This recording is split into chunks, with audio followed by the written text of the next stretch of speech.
Hi hello नमस्कार. आज आपण कुंकुमादी तैलम आम्ही कसे तयार करतो हे बघणार आहोत.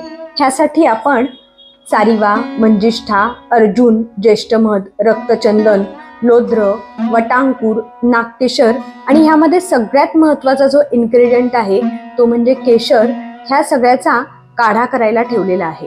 200 ml तेल तयार करण्यासाठी आपण 3 लिटर 200 ml काढा करायला घेतला होता.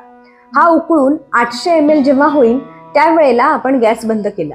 आता हा काढा गाळून घ्यायचा आणि त्यामध्ये आपले 200 ml तेल टाकायचे. हे तेल आयुर्वेदातील एक अत्यंत प्रभावी औषध आहे जे तुमच्या त्वचेचा पोत सुधारते, काळे डाग, मुरूम आणि सुरकुत्या कमी करते आणि चेहऱ्याला नैसर्गिक चमक देते. चेहऱ्यावर वांग असेल तर ते कमी करते, डोळ्याखालची काळी वर्तुळं कमी करण्यास मदत करते, त्वचेला आतून मॉइश्चराइज करते, त्यामुळे चेहरा तेजस्वी आणि तजेलदार दिसतो. रात्री झोपण्यापूर्वी चेहरा स्वच्छ धुवून या तेलाचे 3 ते 4 थेंब घेऊन चेहऱ्यावर आणि मानेवर ह्याचा गोलाकार मसाज करावा. आता आपण अजून थोडेसे केशर कुटून ह्या तेलामध्ये टाकणार आहोत. पहिल्या आठवड्यापासून ह्या तेलाचा फरक दिसायला सुरू होतो.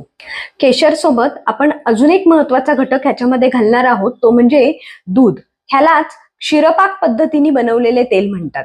तुम्ही बघू शकता आपले तेल तयार झालेले आहे. शास्त्रोक्त पद्धतीने तयार केलेले हे तेल तुमच्या चेहऱ्याची चमक नक्कीच वाढवेल. म्हणूनच आपण ह्याचे नाव वेदा ब्युटी ऑइल ठेवले आहे.